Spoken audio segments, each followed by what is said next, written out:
से जानिए आरती मेहता पासेथी। आरती, શું અપડેટ્સ છે આના પર? જે ખાસ કરીને એફએનઓના 91% ટ્રેડર્સ જે છે તે અત્યારે ખોટમાં આપણને દેખાઈ રહ્યા છે. સેબીનો એક રિપોર્ટ આવ્યો છે જેમાં તમે જણાવ્યું તેમ નાણાકીય વર્ષ 2025માં 40% ટ્રેડર્સની ખોટ આપણને વધતી દેખાઈ રહી છે ને કડક નિયમો ખાસ કરીને એફએનઓ માટે જે સેબીના બનતા દેખાઈ રહ્યા છે તેને લીધે ખાસ કરીને ઘણા ટ્રેડર્સ પણ એફએનઓમાંથી બહાર આવતા દેખાયા છે. નાણાકીય વર્ષ 2025-24ની જો વાત કરી લઈએ તો ઓલમોસ્ટ 91% ટ્રેડર્સ જે છે તેને આપણને ખોટ થતી દેખાઈ રહી છે. આ ખાસ કરીને સેબીના રિપોર્ટમાં આપણને બહાર આવતું દેખાઈ રહ્યું છે.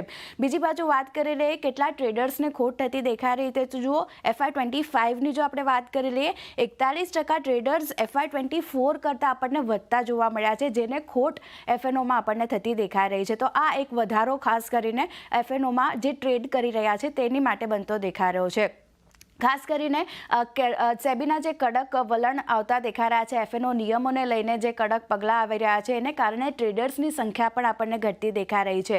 જો ડિસેમ્બર 2023થી મે 2023-24 સુધીની જો આપણે વાત કરી લઈએ તો ટ્રેડર્સની સંખ્યા આપણને 20% ઘટતી દેખાઈ રહી છે. જે ડિસેમ્બર 2024 અને મે 2025ની જો આપણે વાત કરી લઈએ તેની સામે જો 20%નો ઘટાડો આપણને ટ્રેડર્સની સંખ્યામાં આવતો દેખાઈ રહ્યો છે કારણ કે સેબીના જે કડક વલણ એફએનઓને લઈને આવતા દેખાઈ રહ્યા છે એને લઈને.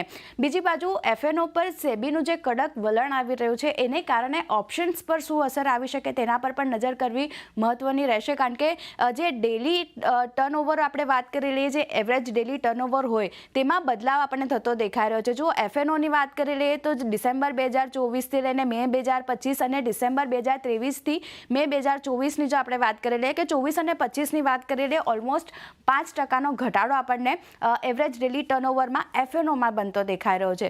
વાત કરી લઈએ કેશ માર્કેટની તો ત્યાં લગભગ 11%નો ઘટાડો આપણને આવતો દેખાઈ રહ્યો છે 2024-25ની જો આપણે જ્યારે વાત કરી લઈએ તો આ ખાસ કરીને ઓપ્શન્સ પર પણ અસર આપણને જોવા મળતી દેખાઈ રહી છે. અહીંયા પણ એક નેગેટિવ કામકાજ આ જે સેબીનું એક્શન છે એને લીધે આપણને આવતું દેખાઈ રહ્યું છે. વાત કરી લઈએ ખાસ કરીને સેબીનું કડક જે વલણ આવતું દેખાઈ રહ્યું છે ઓપ્શન્સ પર અસર જુઓ જે ડેલી પ્રીમિયમ ટ્રેડેડ છે અહીંયા એવરેજ ડેલી પ્રીમિયમ ટ્રેડેડમાં પણ આપણને બદલાવ થતો દેખાઈ રહ્યો છે. ઇન્ડેક્સ ઓપ્શનની વાત કરી લઈએ પ્રીમિયમ 9%નો ઘટાડો આપણને આવતો દેખાઈ રહ્યો છે 2024-25ની જો આપણે વાત કરી લઈએ તો. અને સામે ઇન્ડેક્સ ઓપ્શનની વાત કરી જે નોશનલ છે 29%નો મોટો ઘટાડો આપણને અહીંયા પણ આવતો દેખાઈ રહ્યો છે. તો ખાસ કરીને આ ઓવરઓલ પિક્ચર આપણે નું જોઈ રહ્યા છે કે જ્યાં સેબીનો જે એક્શન લેવામાં આવ્યું છે કડક પગલાં લેવામાં આવ્યા છે એમાં ઘણા ટ્રેડર્સને નુકસાન થઈ રહ્યું છે અને ઓલમોસ્ટ આ સેબીના એક્શનના કારણે 20% ટ્રેડર્સ એવા છે જે એફએનઓમાંથી આપણને એક્ઝિટ થતા દેખાયા છે. જી આરતી, આભાર આપનો સમગ્ર માહિતી માટે.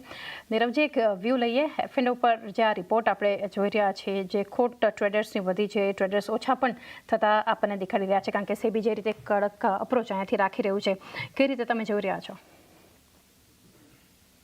છે કેમ કે આપણે જોયું કે 20% ટ્રેડર્સ ક્લિયરલી એલિમિનેટ થઈ ગયા છે, આઉટ થઈ ગયા છે અને 91% traders on an average have been losing money.